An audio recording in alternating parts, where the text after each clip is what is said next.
पूरे दुनिया में रहते हैं, 4 करोड़ लोग। किसी के साथ भी कहीं पर भी कोई भी हादसा हो सकता है, जिसमें लगभग 1.5 से 2 करोड़ लोग गल्फ़ और मिडल ईस्ट की कंट्री में रहते हैं, भारत के लोग, जो वहाँ मजदूरी या वाइट कॉलर जॉब। मैं फिर कह रहा हूँ, उनका जो स्टेटमेंट कोर्ट में है उसमें झूठ की परतें लगी हुई हैं, बहुत सारे झूठ बोले। पोस्टमार्टम क्यों नहीं किया? लड़की मुझसे रोज़ बात करती थी जेल से, और जब जेल में थी और तो उन्होंने गलत फंसाया।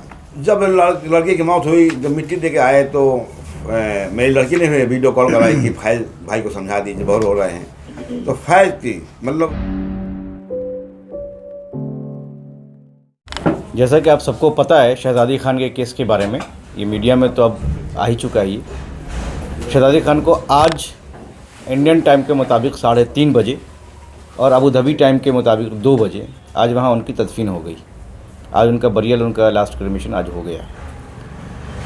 इसके बारे में हमें official communication Delhi high court में मिनिस्ट्री ऑफ एक्सटर्नल अफेयर्स के वकील के माध्यम से कोर्ट में हमें ये दिया गया था कि उनका एग्जीक्यूशन 15 फरवरी 2025 को कर दिया गया था, जिसकी खबर ना तो शहजादी के परिवार वालों को न किसी और अन्य को दिया गया था।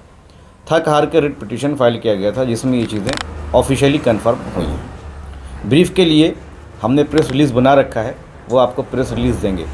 लेकिन सारे केसेस को देखने के बाद बहुत सारे सवाल खड़े होते हैं, जो सवाल इंडियन एम्बेसी अबू धाबी पे खड़े होते हैं और ख़ुद भारत सरकार पे भी खड़े होते हैं कि क्या शहजादी एक इकलौती केस है, या शहजादी की तरह और भी बहुत सारे केसेस जो इंडियन ओरिजिन या इंडियन नेशनल के अरब दुनिया में या कहीं और दुनिया पे डेथ पेनल्टी फेस कर रहे हैं, उनके लिए सरकारें क्या क्या कर रही हैं। ये उसको लेकर के, ये उनके वालिद साहब हैं जो 1 साल से इसको केस की लड़ाई लड़ रहे थे। जहाँ तक इनके हैसियत थी, जहाँ तक ये जा सकते थे, वहाँ तक ये गए। बाद में जब कन्विक्शन होने के बाद कोर्ट ऑफ फर्स्ट इंस्टेंस के बाद में हम लोग बीच में आए हैं। इसके बाद केसों को हम लोगों ने टेकअप किया है, फिर जो हम लोगों से बन पड़ा हम लोगों ने उस मामले में किया है। इस मामले में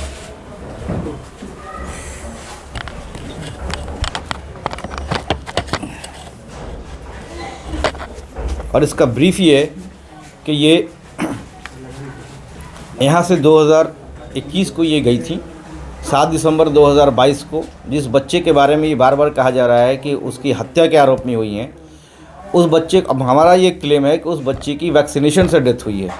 वैक्सीनेशन से उस बच्चे की डेथ हुई है और बच्चा 4 महीना तक उनके ही कस्टडी में था, उनके ही देख रेख में था। तो अगर किसी को बच्चे को ही मारना था, वो पहले ही मार देगा। और बच्चे के पैदाइश से 4 महीना पहले या 5 महीना पहले से ही शहजादी अबू धाबी में उसी परिवार के साथ रह रही थी।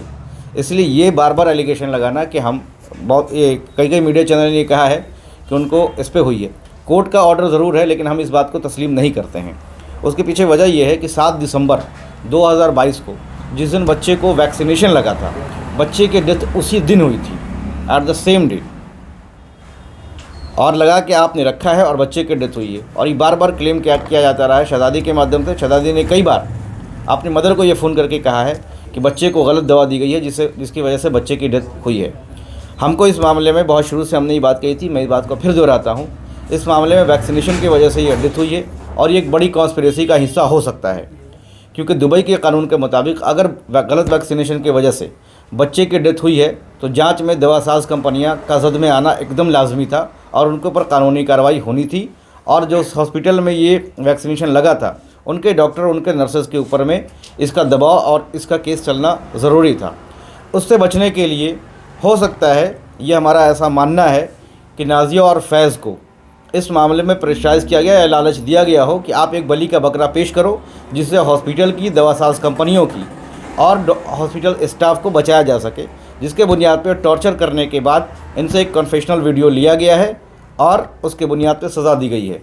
हमारा उसके बाद इंडियन एम्बेसी से ये कहना है कि लीगल असिस्टेंस हमें सही तरीके से प्रोवाइड वहाँ नहीं की गई। जिस दिन ऐसा मुमकिन नहीं है कि जब किसी को ऑफिशियली जब अरेस्ट किया जाएगा दुबई में और इंडियन एम्बेसी को इन्फॉर्म नहीं किया जाएगा। ऑफिशियली 10 तारीख को इनको पुलिस के अबू धाबी पुलिस के हैंडओवर में किया जाता है, लेकिन कोई भी कम्युनिकेशन पेरेंट्स को या किसी को एम्बेसी के माध्यम से या गवर्नमेंट के माध्यम से नहीं दिया जाता है। उसके बाद केस का ट्रायल चलता है। गवर्नमेंट का ये कहना है कि हमने वकील प्रोवाइड किया था, लेकिन हमारे पास उसकी ऑडियो रिकॉर्ड है शहजादी के। ये फिर शहजादी ने ये बात कही है कि जो लॉयर हमें प्रोवाइड कराया गया था at the court of first instance, जिसको इंडियन एम्बेसी कहती है कि हमने अपने मुताबिक लीगल असिस्टेंस प्रोवाइड किया था, उसी वकील ने बार बार ये दबाव बनाया है कि आप इसको कोर्ट के अंदर में कन्फेस कर लीजिए कि आपने बच्चे को मारा है। शहजादी ने मना कर दिया कि नहीं, हम इस बात को कन्फेस नहीं करेंगे। उसके बाद एक पूरी ट्रायल होती है, ट्रायल के बाद में हमें कन्विक्शन होता है। सितंबर में जब हमें मालूम चलता है कि इसका कन्विक्शन हो गया है, तो उसके बाद हम लोग इसकी अपील करते हैं। अब्दुल करीम अल ईद नाम के एक वकील साहब हैं वहाँ अबू धाबी में, उनको हम लोगों ने अपने कनेक्शन के माध्यम से उनको हायर किया और उनसे रिक्वेस्ट की कि आप इस केस को लड़ें। उन्होंने इस केस को तब लिया था। बाद में बहस हुई, अपील में ये केस कंक्लूसिव नहीं था, जिसके बाद वहाँ हलफ की एक चीज़ होती है जिसको कसम कहते हैं। कसम उन्होंने हलफ उठवाया कोर्ट ऑफ अपील में 2 लोगों से कि वो केस कंक्लूसिव नहीं था। हलफ का माने ये है कि इसकी शहादत दी जाए। तो जो फैमिली मेम्बर जो मरे हैं वहाँ से 2 मेल मेम्बर को बुलाया गया कि आप इस मामले में हलफ दीजिए।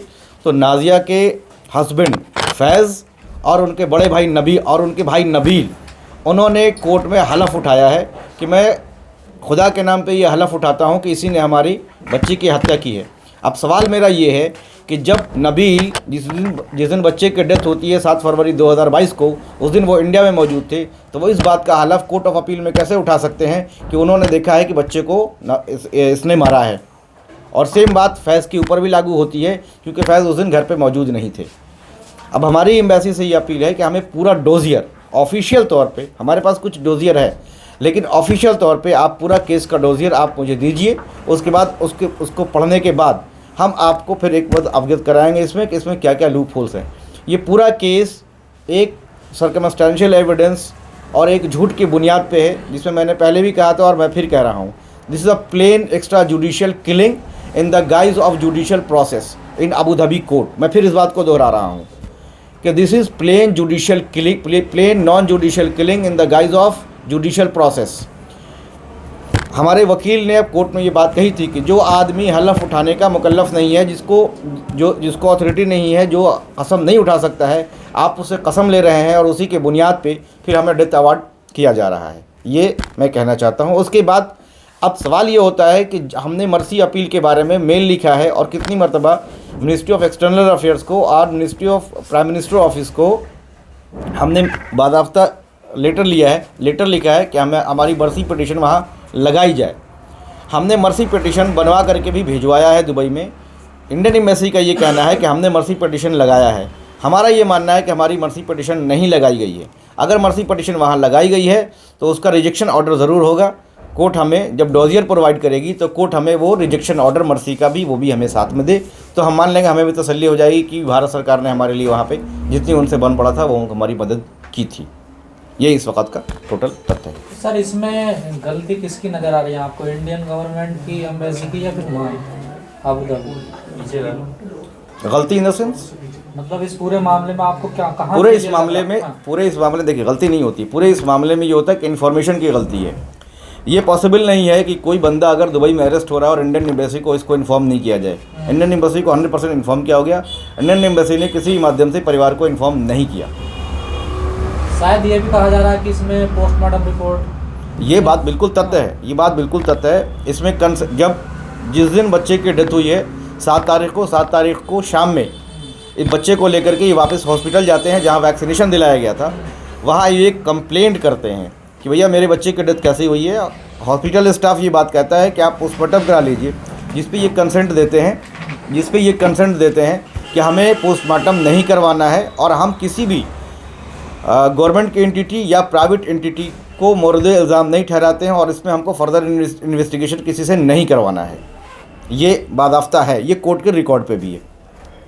उनके वालिद से जानना चाहेंगे, मतलब अभी तो सब कुछ हो चुका है मामला पूरा, तो आप कैसे देखते हैं चीज़ को? आपको क्या लगता है गलती किसकी है? आप क्या अपने नज़रिए, आपने तो वकील साहब ने अपनी बात बताई, जो चीज़ें हैं फैक्ट बताया उन्होंने, आप कैसे देखते हैं चीज़ को?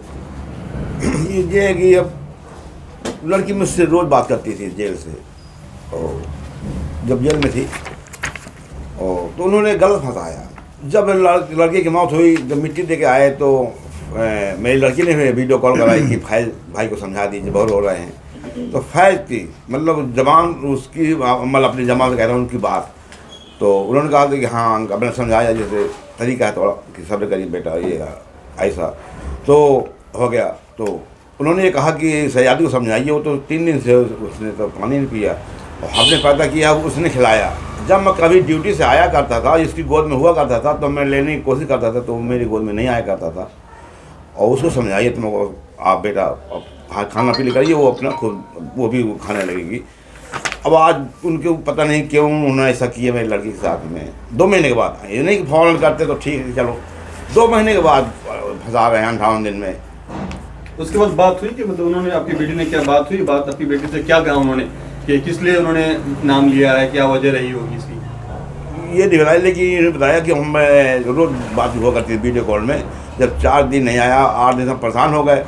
फिर 18 तारीख को, मतलब 18 दिन में ये मान लीजिए दूसरे महीने फरवरी में उसने किसी पुलिस वाले के थाने में थी, वो खलीफा सिटी पुलिस थाना है अबू धाबी में, वहीं पे थी। और उसने कहा कि पापा इस नंबर पर बात करिए, तो घबराई हुई आवाज़ में थी, मेरे पास रिकॉर्ड भी है।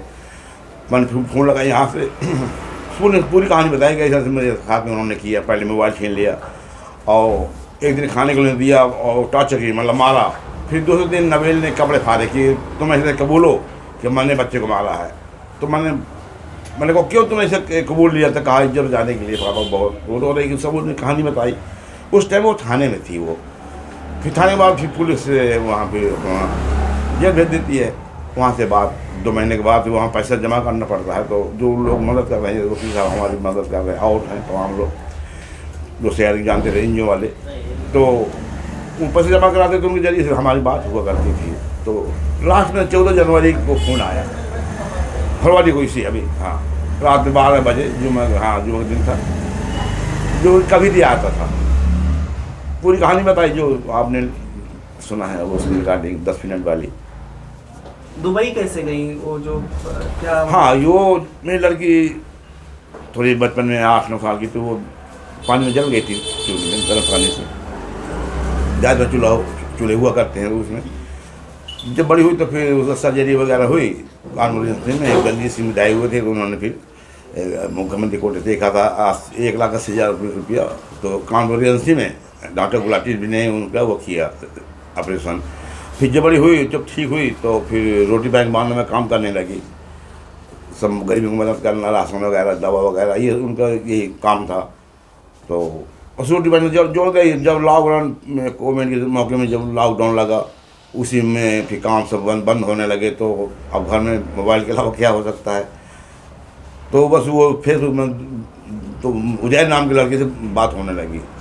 उजैर उसे 15 आगरे का रहने वाला है।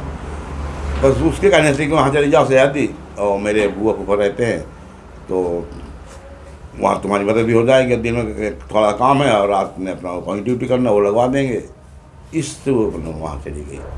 आपको क्या बता करके गई थी कि काम करने जा रही है, सर्जरी करवाने जा रही है? वो ये दोनों बातें कि वहीं काम करके, और मैं ऐसे सब कह रहे हैं कि मदद भी हो जाएगी। और तो जो चेहरा थोड़ा जो हो जाता है, सिकुड़ जाता है जलने के बाद, उस फोटो में दिख रहा है। तो इसलिए वो उस लड़के की भी गलती है इसमें, आगरा वाले में। वो तो पूरी गलती है कि वो चाहते कि ये क्यों फंसा रहे हो, 2 महीने के बाद फंसा रहे हैं, क्यों फंसा रहे हैं? वो चाहता तो निकलवाते कि नहीं, जैसे मैंने भेजा था वैसे आप मुझे उस लड़की को सयादी को भेजिए मेरे पास इंडिया। मैंने भेजा अपनी जिम्मेदारी से आप लोगों के पास। तो अब तमाम है इसमें। क्या मांग है अब आप क्या चाहते हैं मतलब उसके? मैं तो इंसाफ चाहता हूँ कि अब जिंदगी इंसाफ नहीं मिल पाया। और FIR भी है उनके नाम, 4 लोगों के नाम, और न पुलिस बांधा, पुलिस ने कुछ नहीं किया। और आज वो घूम रहे हैं और मेरी लड़की वहाँ पे चली गई। हाँ, एक मांग आप लोगों के जरिए से करता हूँ कि उसका जो सामान है, पासपोर्ट वगैरह है, उन्हीं के घर में है, उसी मैडम के पास है जहाँ रहा करती थी। उसकी खरीदारी भी उसने की थी। हाँ, तो मैं वो सामान चाहता हूँ कि वो सामान आप लोग के जरिए से मिल जाए। इससे पहले आप चेहरा देखना चाह रहे थे, बता रहे थे। यही तो मैंने, हाँ, कि चेहरे वीडियो रिकॉर्डिंग अगर मिल जाती तो हमने ये मांग की थी वहाँ के जो अधिकारी थे। वकील साहब, एक चीज़ और उसमें ये सामने आ रही है कि जो जिनका बच्चा था वो नहीं चाहते थे कि इसमें केस हो। तो नहीं, क्या वो पुलिस ने इसने खुद ही वो झूठ बोल रही हैं। हाँ। 100% झूठ बोल रही हैं। वो झूठ बोल रही हैं, ऐसा कुछ नहीं है। उन्होंने, मैं कह तो रहा हूँ इस मामले में कि इसमें एक कॉन्स्पिरेसी है दवासाज कंपनियों को बचाने की। उन्होंने ही कंप्लेंट किया है और उन्होंने ही जाके के हैंड ओवर किया है पुलिस में, और कोर्ट में ब्लटेंट लाइक उन्होंने जो झूठा, हमने अभी देखिए, मैं फिर कह रहा हूँ कि हमारे पास अभी ऑफिशियल ट्रायल कोर्ट का रिकॉर्ड नहीं है, हमारे पास अपने माध्यम से है। मैं फिर कह रहा हूँ उनका जो स्टेटमेंट कोर्ट में है उसमें झूठ की परतें लगी हुई हैं, बहुत सारे झूठ बोले उन्होंने। पोस्टमार्टम क्यों नहीं किया फिर? ये एग्जैक्टली यही सवाल तो मेरा है। एग्जैक्टली ये देखिए, इसमें ये कोर्ट का एक ऑर्डर निकाला है, लेकिन ये अभी इसको हम ऑफिशियली नहीं कह सकते हैं। इसको जो ट्रांसलेटेड कॉपी हमारे पास है उसमें ये खुद कह रही हैं कि I Nadia Shahzad Mohammad Shahzad do hereby testify as the mother of the deceased Umar Ahmad Mohammad Faiz that I am unwilling of the procedure of the autopsy of my son of the case so and I do hereby that no government entity or any other entity shall have any responsibility in my son death। आप जब आपको hospital के staff ने ये बात कही थी कि आप पोस्टमार्टम करा लीजिए, उस वक्त आपने ये डिक्लेरेशन दिया कि आपको पोस्टमार्टम नहीं कराना है, तो फिर आप 158 दिन के बाद आखिर आपको ऐसी क्या चीज़ हो गई कि आप कह रही हैं कि इसने मारा है हमारी बेटी को। आपके पूरे घर में सीसीटीवी कैमरा लगा हुआ है, तो आखिर ऐसी क्या ज़रूरत पड़ गई कि आप अपने ही फ़ोन से या अपने नादिया, नबील, नादिया या इन तीनों के कैमरे से वो कॉन्फेशनल वीडियो रिकॉर्ड कीजिएगा। आपके पास सीसीटीवी कैमरा है, आप सीसीटीवी कैमरे का फुटेज उठा के दे दीजिए। तो इसमें चूँकि नादिया कोई गरीब लेडी तो है नहीं, she is an influential lady over there. उन्होंने ये जो आप बता रहे हैं ये लॉ के बहुत अगेंस्ट जा करके है। आप उसका आर्टिकल पढ़िएगा, मैंने आर्टिकल पढ़ा है कि no dead body, no body in the mysterious circumstances will be buried without any autopsy. तो ये उनका इन्फ्लुएंस है कि जो बिना ऑटोप्सी के ये हुआ है। क्या वहाँ टॉर्चर किया जाता था उनके परिवार द्वारा, ऐसा कुछ किया? नहीं, शुरू में उनके परिवार के द्वारा कोई टॉर्चर नहीं था, बहुत कॉर्डियल रिलेशन था। जो हमारे वकील ने भी बहुत सारे फोटोग्राफ्स लगाए हैं, पुलिस ने भी लगाए हैं, कि जिसमें कुछ नहीं है। दूसरी बात, मैं बार बार कहता हूँ कि इस चीज़ की इन्वेस्टिगेशन सिर्फ गवर्नमेंट एजेंसी कर सकती है, हम नहीं कर सकते हैं।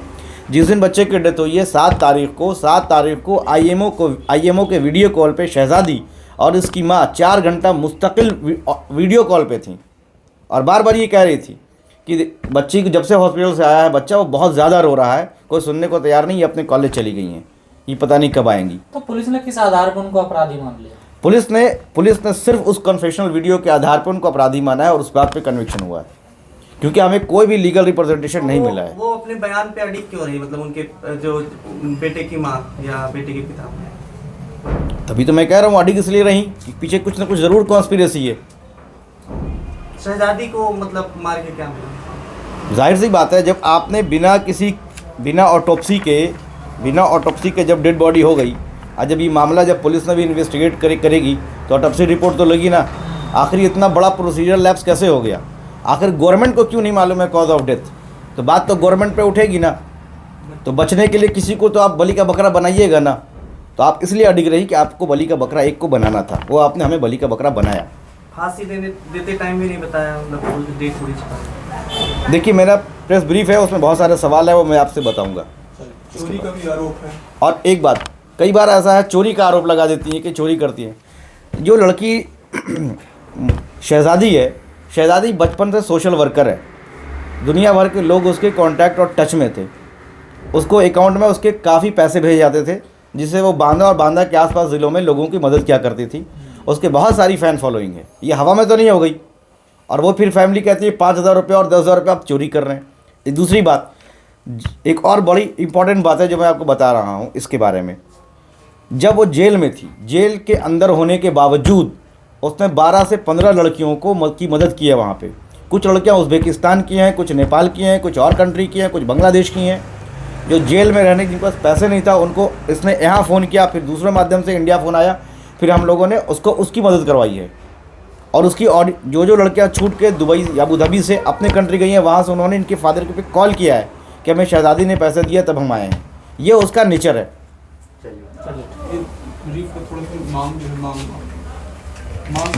ब्रीफ से हमारी असल हमारी देखिए, हमारा कुछ सवाल है जो सारे केसेस के बाद में हमारा कुछ सवाल है जो हम इंडियन एम्बेसी से करना चाहते हैं। पहला सवाल ये है कि what legal assistance did the Indian embassy in Abu Dhabi provided at the court of first instance. पहला सवाल ये कि आपने क्या प्रोवाइड किया। Who was the assigned legal representative कौन लीगल रिप्रेजेंटेटिव, हमारी वकील थी वहाँ पे।